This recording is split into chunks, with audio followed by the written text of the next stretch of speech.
আজকে রান্না করব ডুমুর। ডুমুরটাকে এরকম দুই ভাগ করে কেটে নেব। এবার দেখুন কীরকম লাগছে ভাজার পর।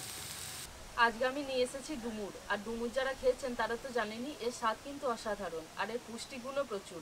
আজকে আমি ডুমুরটাকে একটু অন্যরকমভাবে রান্না করব। পুরো ভিডিওটা প্রথম থেকে শেষ পর্যন্ত দেখবেন, আশা করি ভালো লাগবে। আর সহজ পদ্ধতিতে ডুমুরগুলো পরিষ্কার করেও দেখাবো। এখন আমি ডুমুরগুলোকে কেটে পরিষ্কার করে নেব। এই ডাল থেকে একটা একটা করে ডুমুর ছাড়িয়ে আমি দুই ভাগ করে কেটে নেব। আর দেখুন ভিতরের বীজগুলোও কিন্তু বেশ শক্তপোক্ত হয়ে গেছে। ডুমুর রান্না করার ক্ষেত্রে কিন্তু ডুমুরের সাইজটাও দেখে নিতে হবে। খুব বেশি বড় আর খুব বেশি ছোট নিলেও হবে না। আমি যেরকম মাঝারি সাইজের নিয়েছি সেরকম মাঝারি সাইজের ডুমুর নিয়েই কিন্তু রান্না করতে হবে। ডালের মধ্যে বড় বড় ছিল সেগুলো কিন্তু রান্না করব না, সেগুলো ফেলে দেব। আর এরকম দুই ভাগ করে কেটে নিলে কিন্তু ভিতরের বীজটা বের করতেও সুবিধা হবে।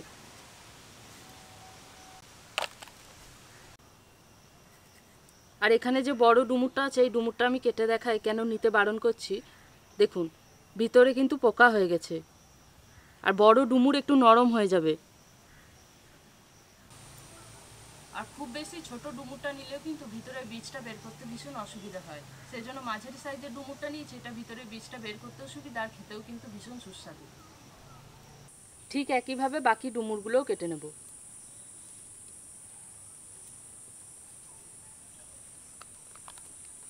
ডুমুরগুলো সব আধ করে কেটে নিয়েছি।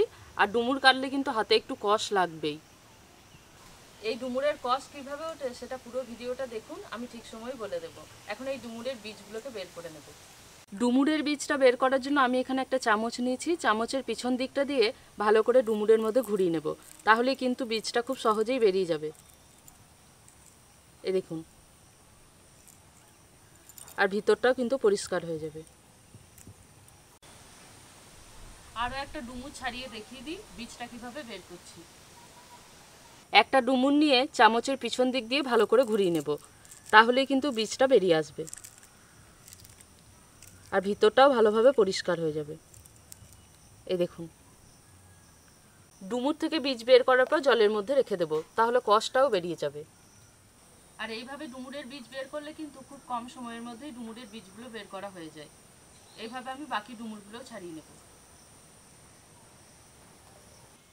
চামচ ঘুরিয়ে ঘুরিয়ে ডুমুরের বীজটা বের করে নেব।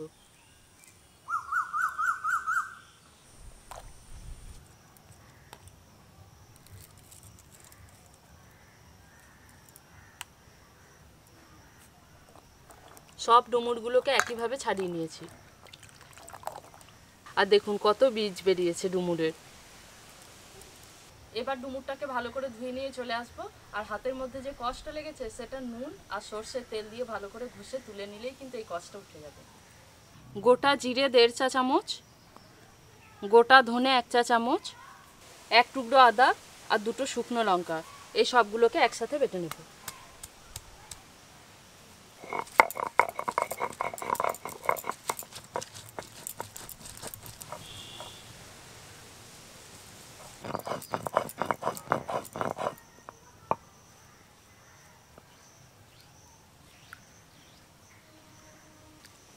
কেটে রাখা ডুমুরগুলো এবার আমি সেদ্ধ হতে বসিয়ে দেব। কড়াইতে পরিমাণ মতো জল দেব। জলের মধ্যে পরিমাণ মতো লবণ দেব, হলুদ গুঁড়ো দেব। জল গরম হয়ে এসেছে, এবার এই ডুমুরগুলো দিয়ে দেব।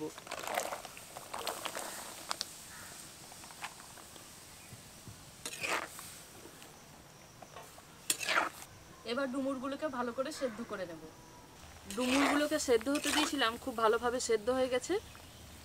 ডুমুরগুলো কাটছি, খুন্তি বসে যাচ্ছে। এবার এগুলোকে নামিয়ে নেব।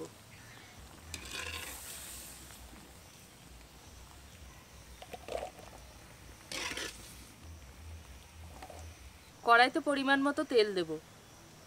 একটা বড় আলু ছোট টুকরো করে কেটে নিয়েছি, ভেজে নেব।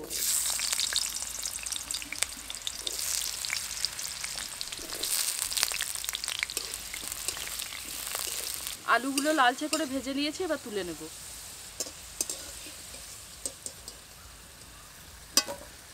সেদ্ধ করে রাখা ডুমুরটা এবার এই তেলের মধ্যে দিয়ে ভেজে নেব।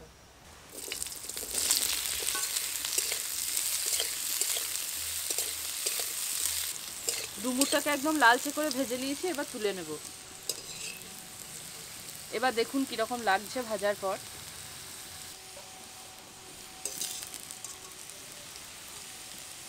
আমি এখানে খুব সামান্য পরিমাণ চিংড়ি নিয়েছি। চিংড়িগুলো কিন্তু একটু বড় সাইজের নিয়েছি। এই চিংড়িগুলো ভেজে নেব।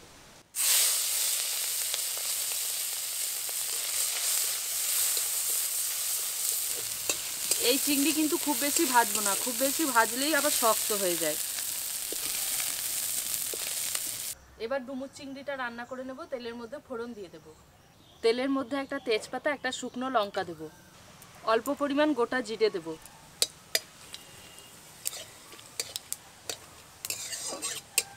এবার এই বাটা মশলাটা দিয়ে দেব।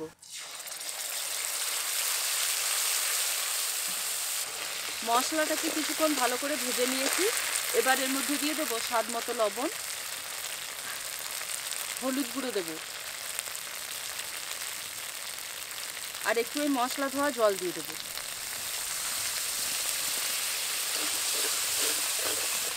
মশলার কাঁচা গন্ধটা চলে যাওয়া পর্যন্ত এবার ভালো করে কষিয়ে নেব। মশলাটাকে ভালো করে কষিয়ে নিয়েছি, তেল ছাড়তে শুরু করেছে। এবার এর মধ্যে দিয়ে দেবো নারকেল কোড়া। আবারও কিছুক্ষণ ভালো করে নেড়ে নেব। নারকেল কোড়া দেওয়ার পর ভালো করে নেড়ে চেড়ে নিয়েছি। এবার এর মধ্যে দিয়ে দেবো ভেজে রাখা ডুমুর আর আলু।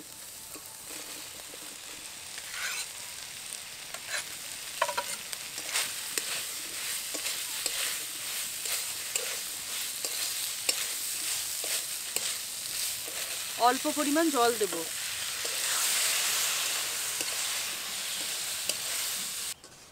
ডুমুর এবং আলু আবারও মশলার সাথে ভালো করে কষিয়ে নেব।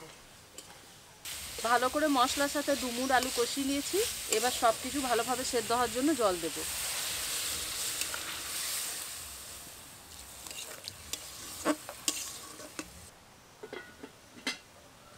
এক্ষেত্রে কিন্তু মনে হতে পারে ডুমুরটাকে আমি দুইবার সেদ্ধ করছি। প্রথমবার সেদ্ধ করেছিলাম, তার কারণ হচ্ছে ডুমুরে একটু কষ থাকে, সেই কষটা কিন্তু সেদ্ধ করলেই বেরিয়ে যায়। আর দ্বিতীয়বারে সেদ্ধ করছি আলুর সাথে ভালো সুন্দরভাবে মাখা মাখা হবে তার জন্য।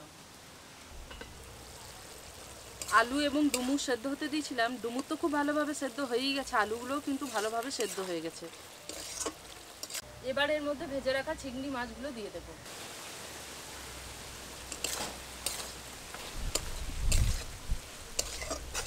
এবার এর মধ্যে দিয়ে দেব দুটো কাঁচা লঙ্কা, সামান্য পরিমাণ ঘি দেব, আর অল্প পরিমাণ চিনি দেব।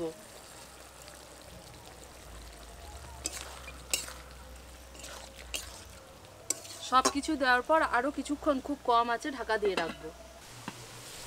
2 থেকে 3 মিনিট মতো ঢাকা দিয়ে রেখে দিয়েছিলাম। আর যে পরিমাণ জল আছে সেটা কিন্তু আর শুকনো করব না, এরকম একটু ছলছলে থাকবে। আর তাছাড়া ঠান্ডা হওয়ার পর কিন্তু এমনিতেও শুকিয়ে আসবে। আর দেখুন তো কি লোভনীয় লাগছে না দেখতে। ডুমুর চিংড়িটা একদম তৈরি হয়ে গেছে। এবার এটাকে নামিয়ে নেব।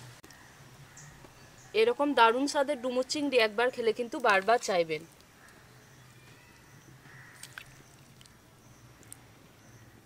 আজ বানালাম দারুণ স্বাদের ডুমুর চিংড়ি রেসিপি, একদম গ্রাম্য পদ্ধতিতে। ডুমুর কিন্তু সচরাচর খুব একটা পাওয়া যায় না। যদি পেয়ে থাকেন তাহলে কিন্তু অতি অবশ্যই একবার অন্ততপক্ষে বাড়িতে একবার এই রেসিপিটা বানাবেন। দেখবেন যে কোনো মাছ মাংসের স্বাদকেই কিন্তু এই রেসিপি হার মানায়। এটা ভাত বলুন বা রুটি, যে কোনো কিছুর সাথে খেতেই অপূর্ব লাগে। আজকের ভিডিওটা কেমন লাগলো অতি অবশ্যই জানাবেন।